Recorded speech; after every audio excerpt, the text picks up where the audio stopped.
Yang sudah mau mensupport dan mendukung. Tingkat ketakutan dari teman-teman makin hari makin besar, ya, terutama dengan kedatangan debt collector ke rumah, ya. Dan jadi pertanyaan saya, ini mau sampai kapan gitu? Hidup makin sulit, pemasukan makin tipis gitu loh, dan keuangan kita pun pengeluaran makin banyak. Sementara hari ini Anda ditakuti dengan kedatangan debt collector ke rumah gitu. Ya. Oke, Anda takut dengan membayangkan sesuatu yang buruk akan terjadi. Contoh, terjadi tindak anarkis, terjadi unsur kekerasan gitu loh. Ya.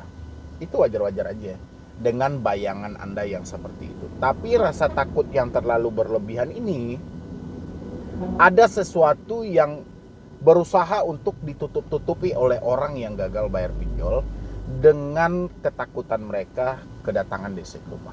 Mereka sedang menutupi, misalnya tidak pengen nih orang tua tahu, tidak pengen nih saudara tahu, bahkan ada seorang istri tidak pengen nih suaminya tahu.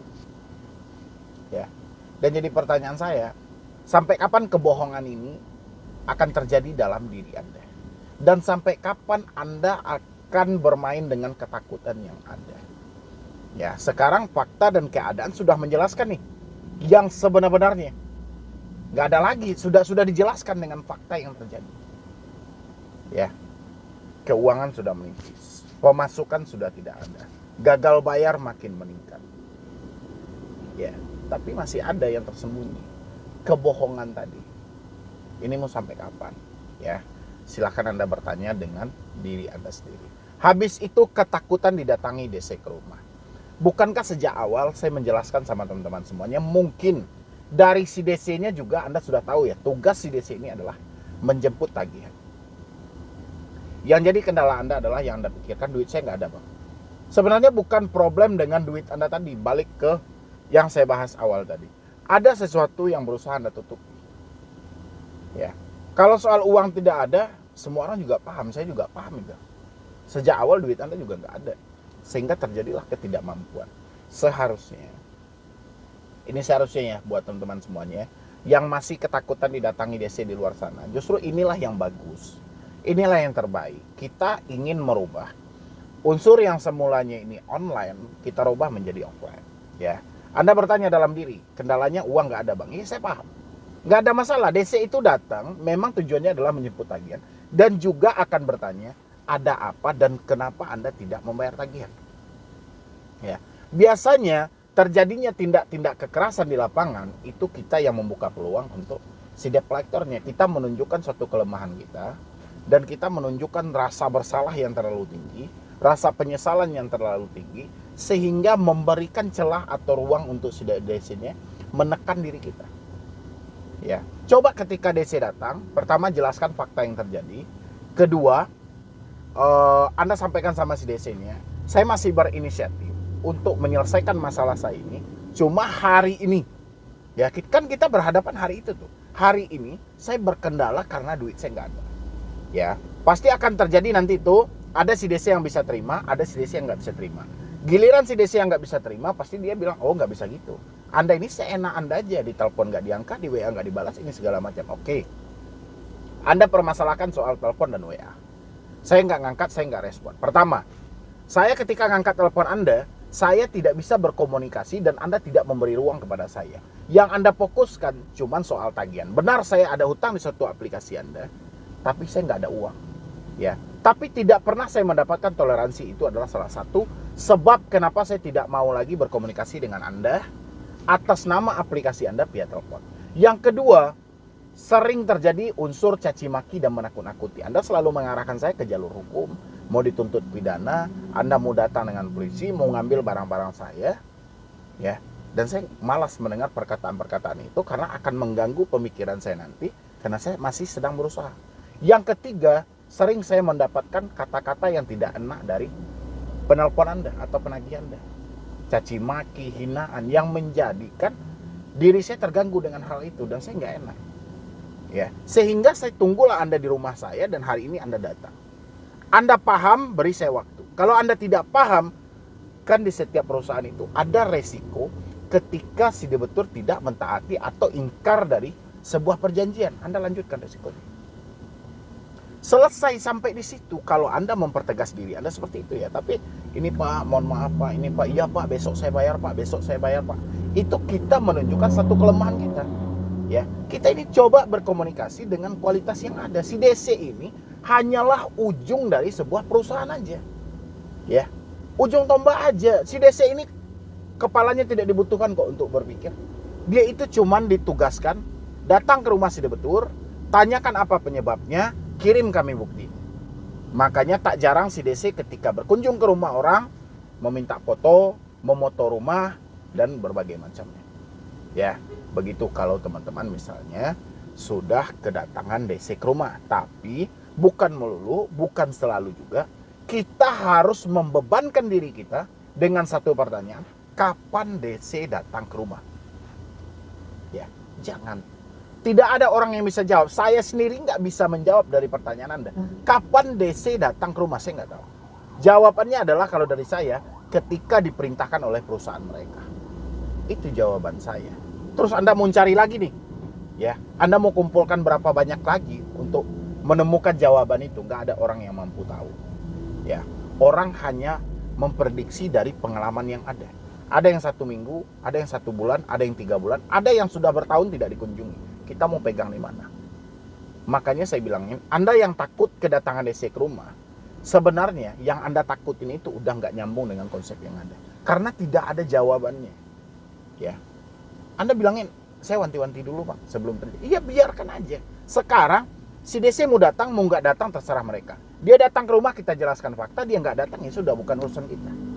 Ya, kita persiapkan diri kita. POJK itu sudah jelas, sudah lengkap dengan risiko ketika gagal bayar pinjol.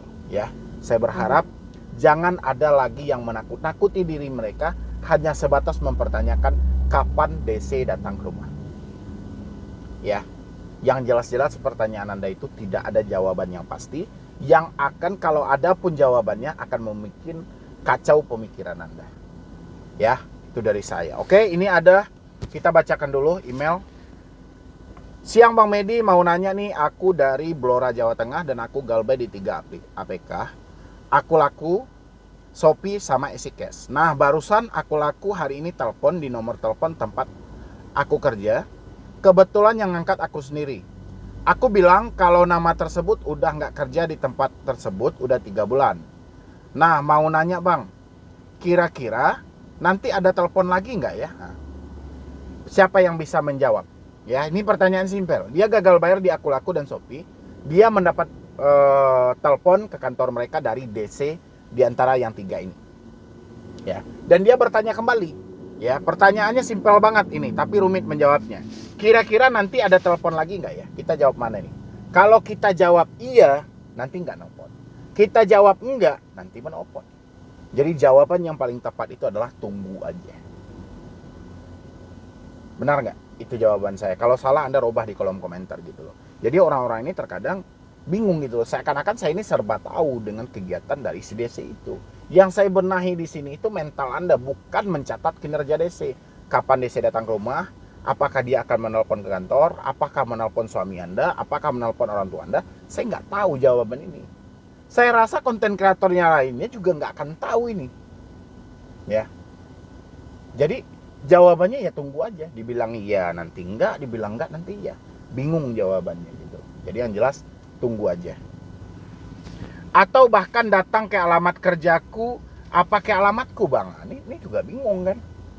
Apakah si DC akan datang ke alamat kerja kita atau ke alamat kita? Ya, jadi jawabannya juga sama, tunggu aja.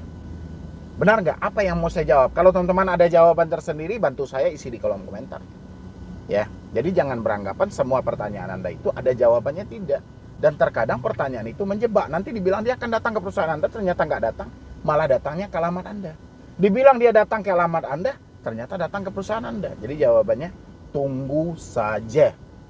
Ya, nomor kondarku juga nomor teman kerjaku. Orangnya nggak bisa diajak kerjasama gitu Bang. Gimana Bang Medi? Ya sudah, nggak bisa diajak kerjasama. Kenapa sejak awal Anda memberikan? Kan Anda sudah tahu sejak awal ini mereka tidak bisa diajak kerjasama. Berarti Anda dong yang ngorbanin diri Anda sendiri ke dalam hal ini. Kalau Anda sudah paham dengan karakter seorang teman Anda, Ngapain lagi nomor dia Anda jadikan sebagai kontak darurat? Ya, benar atau salah?